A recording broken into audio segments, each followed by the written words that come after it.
जब भी योगी के बुलडोजर की आवाज गूंजती है तो गुनहगारों की रातों की नींद उड़ जाती है। उत्तर प्रदेश से लेकर कश्मीर तक बाबा के बुलडोजर की डिमांड हर दिन बढ़ती जा रही है। सिर्फ देश ही नहीं बल्कि विदेशों में भी योगी के बुलडोजर की डिमांड बढ़ रही है और अब तो भारतीय सदन में भी बुलडोजर जमकर गूंज रहा है। सदन में केंद्रीय सड़क और परिवहन मंत्री नितिन गडकरी ने भ्रष्ट ठेकेदारों को दो टूक चेतावनी दे दी। नितिन गडकरी ने बाबा के बुलडोजर के बल पर कैसे पूरी सदन में हाहाकार मचाया, उसकी पूरी कहानी आपको बताएंगे, लेकिन उससे पहले आयोन भारत को सब्सक्राइब कर लीजिए। स्वागत है आपका, मेरा नाम तान्या अधिकारी है और आप आयोन भारत देखना शुरू करें। जैसे कि हम सभी जानते हैं कि इस वक्त संसद का शीतकालीन सत्र चल रहा है। 5 दिसंबर को जब हाईवे निर्माण में खामियों को लेकर नितिन गडकरी से भरी सदन में सवाल पूछा गया तो उन्होंने हल्के फुल्के अंदाज में इसका जवाब देते हुए कहा कि बुलडोजर के नीचे दबा देंगे। ये जवाब नितिन गडकरी ने तब दिया जब नागौर से सांसद हनुमान बेनीवाल ने सड़क की गुणवत्ता को लेकर सवाल उठाया। बेनीवाल के सवाल का जवाब देते हुए नितिन गडकरी ने बोल्ड अंदाज में कह दिया, ऐसे ठेकेदार जो गुणवत्ता से समझौता करेंगे उनको ठोक पीट कर ठीक कर दिया जाएगा।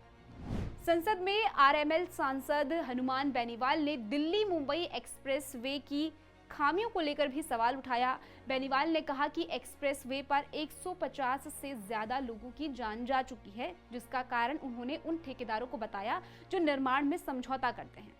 आपको याद होगा कि कुछ वक्त पहले दिल्ली मुंबई एक्सप्रेस वे पर गड्ढों के चलते तेज रफ्तार कार का हवा में उड़ते हुए एक वीडियो वायरल हुआ था, जिसके बाद से सड़क निर्माण को लेकर कई सवाल उठाए जा रहे थे।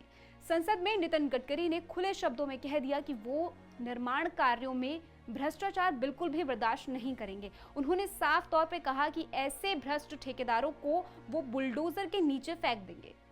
गडकरी से पहले बीजेपी के विधायक टी राजा ने भी भूमाफियों के खिलाफ बुलडोजर एक्शन लेने की बात कही थी। यानी कि इशारा साफ है, जो लोग हुड़दंग मचाएंगे, भ्रष्टाचार करेंगे, उनके खिलाफ बाबा का बुलडोजर रुकने वाला नहीं है। ये संकेत बीजेपी के कई नेता दे चुके हैं। यहाँ तक कि उन लोगों की गलतफहमी भी दूर हो चुकी होगी जो ये सोच रहे हैं कि बाबा के बुलडोजर की कहानी अब खत्म हो गई है, मगर ऐसा कुछ नहीं है। ये खबर उन लोगों के लिए जरूर बुरी हो सकती है। बाबा के बुलडोजर की पॉपुलैरिटी और ज़रूरत आज भी बरकरार है, और क्यों ना हो, बाबा के बुलडोजर को लोग आज भी न्याय का प्रतीक मानते हैं। भले ही सुप्रीम कोर्ट ने बुलडोजर एक्शन पर रोक लगाई हो, लेकिन योगी एक्शन को सुप्रीम ने भी सराहा है। दरअसल योगी सिर्फ उन लोगों पर बुलडोजर एक्शन करते हैं जो कि अवैध तरीके से निर्माण करते हैं। दूसरे गुनहगारों के खिलाफ बाबा ने कभी बुलडोजर का इस्तेमाल नहीं किया, लेकिन उनके बुलडोजर एक्शन को लोगों ने अपनी सुविधा के मुताबिक इस्तेमाल किया।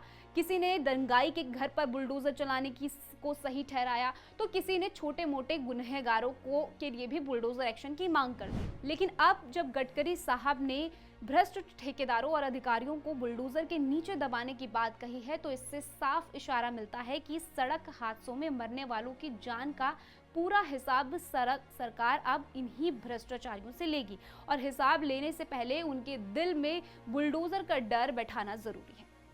नितिन गडकरी के इस बुलडोजर मॉडल को लेकर आप क्या सोच सकते हैं, हमें कमेंट सेक्शन में जरूर बताइएगा। बाकी देश और दुनिया की ऐसी खबरों के लिए आप बने रहिए आयोन भारत के साथ।